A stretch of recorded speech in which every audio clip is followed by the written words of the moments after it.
Hello students, welcome to my 16th video. Here in this video I am going to start the second unit of literature, which we see here is based on environment. That is the theme of every chapter. That is, we get 3 chapters in every unit. Every chapter the theme will be environment. There are some activities and some warm-up exercises kind of things are given here, which I want you to complete yourself in the book, and I'll just start the poem. The first lesson is the poem The Brook. It's a very interesting and very musical poem written by Lord Alfred Tennyson, one of the most famous poet of his time. This poem, as we move on, we see that it's a very beautiful description of nature. Alongside, we get to see the beauty of nature and also its permanency. And the poem also focuses on the impermanency of human life. How that humankind are impermanent, they are not permanent, they come and go, and the nature stays here forever. And here we are particularly going to deal with a small river, which is the meaning of brook. Brook means a small river. So we are going to learn about a river which flows endlessly and reaches its destination without stopping anywhere. So that is the beauty of this poem, the way it moves on, the way the river moves on without stopping and enjoying its journey. So we get to see that we have got a very good lesson to learn from here, that we need to move on in our life. Whatever the hurdles, whatever the difficulties we face, we need to keep on moving in our life, and that also the moving should be enjoyable. We should keep moving, enjoying every path, every passage of life that we get along. So that is the basic message of this poem. So students, that is the main theme of the poem. It teaches us a lot of lessons. It depends on us how we take the lesson. So the first and foremost lesson that we learn from the poem is that we should keep on moving. Whatever the hurdles and problems we face, we must not stop. We must not feel disheartened or depressed. Instead, we must keep on moving. So let us start this interesting poem, The Brook.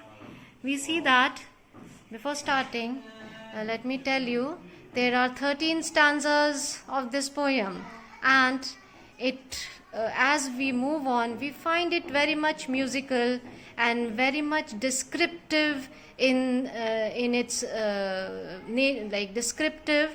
The way the nature has described is very much clear and vivid and very nicely done. So let us see. Let us begin now. I'll first read the first few stanzas, then we'll continue with the explanation. I come from haunts of coot and hern, I make a sudden sally, and sparkle out among the fern to bicker down a valley. By 30 hills I hurry down, or slip between the ridges, by 20 thops a little town, and 100 bridges, till last by Philip's farm I flow, to join the brimming river, for men may come and men may go, but I go on forever. I chatter over stony ways, in little sharps and trebles, I bubble into eddying bays, I babble on the pebbles. With many a curve my banks I fret, by many a field and fallow, and many a fairy foreland set, with willow, weed, and mallow. I chatter as I flow, to join the brimming river, for men may come and men may go, but I go on forever. So these are the first 6 stanzas which I am going to explain first, then we will see the next part of it. So what we see here, that The narrator of the poem is actually the river. The river is the narrator explaining its journey, how it starts and how it's keep on moving and facing going through different things that the brook has described. I come from haunts of Coot and Hern. She means the river. It comes from haunts of Coot and Hern. Haunts means the place of living. The place of living of Coot and Hern. This Coot and Hern are the aquatic birds. So it says that the starting of the stream, the small river, is the place from where is the dwelling place of Coot and Hern. That is some forested area, the place from where it starts. I make a sudden sally. As it starts, it's just rush towards the journey. Starts very fast, moving fast. Sally means rushing fastly. And sparkle out among the ferns. Sparkle means when the sun rays fall on the water surface of river, it sparkles, it shines. Among the fern means on either side of the bank of the river there are plants, there are ferns, small grassy plants. To bicker down a valley, it quickly moves down a valley. Now it enters valley. It starts from the place where these Coot and Hern dwells, they live, and then it moves down towards the valley. We have to keep a track of its journey, from where it starts, then how it keeps on moving. It enters a valley now.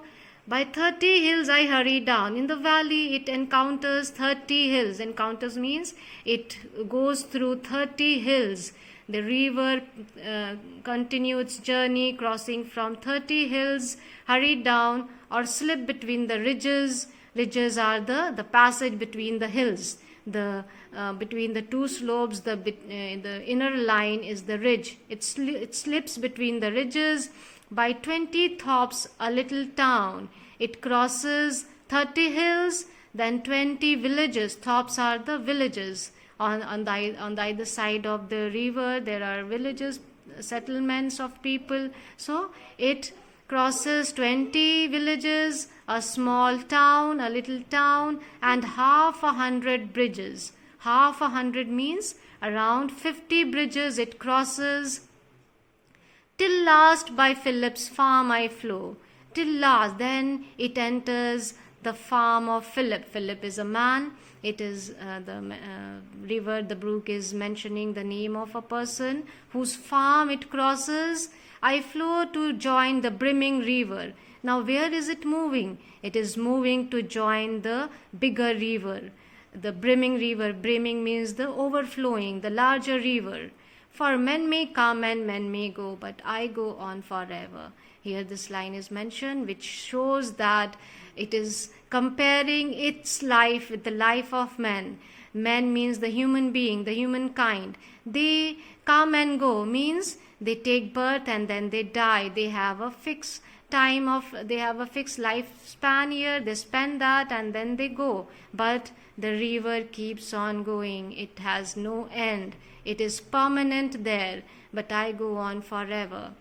I chatter over stony ways in little sharps and trebles. I bubble into eddying bays. I babble on the pebbles. Now here in this stanza, it's talking about the different type of sounds, the different types of voice that it creates while its journey. We know when river flows, we hear that peculiar sound of water flowing down. So that sound it has compared with chatter. Chatter means talking too much. Chatter, too much talking over stony ways. Now, when it gets some stones and pebbles on its way, then of course, when the water crashes with these pebbles and stones, then it makes some sound. So that sound it is comparing with chattering.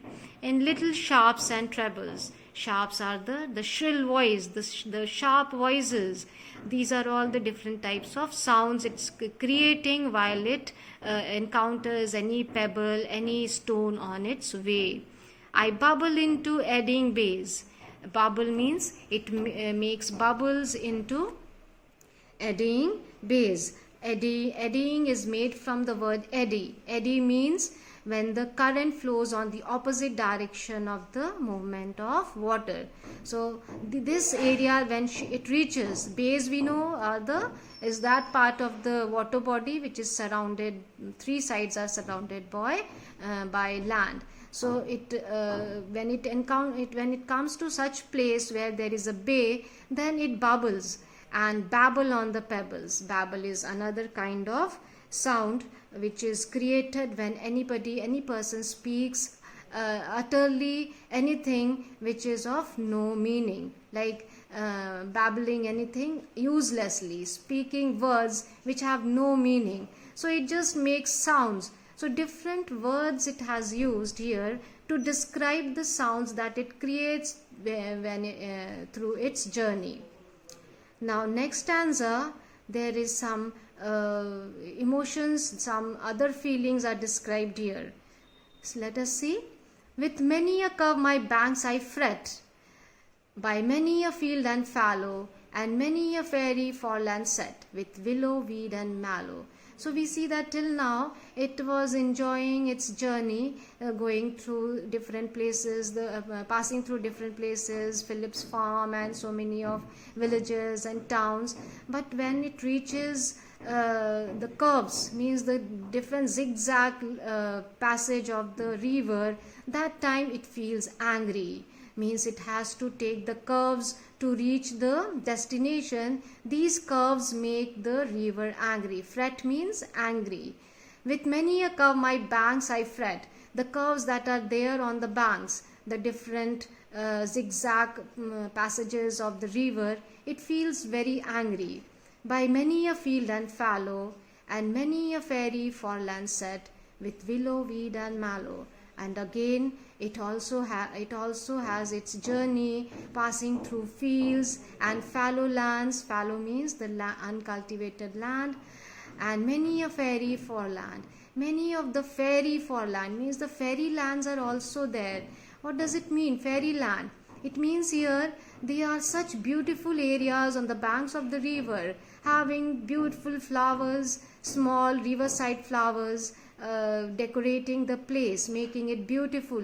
So she calls this place, the river, the brook calls it those places as fairy land, which are made beautiful with plants, with flowers like willow, weed and mallow. These are the flowering plants. So there this is the journey, means the river's journey. It goes through so many of the places and enjoys. Sometimes she feels angry, and throughout she is happy and enjoying the journey.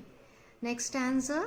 I charter as I flow to join the brimming river, for men may come and men may go, but I go on forever. I chatter as I flow. That means it keeps on making sound when it is flowing.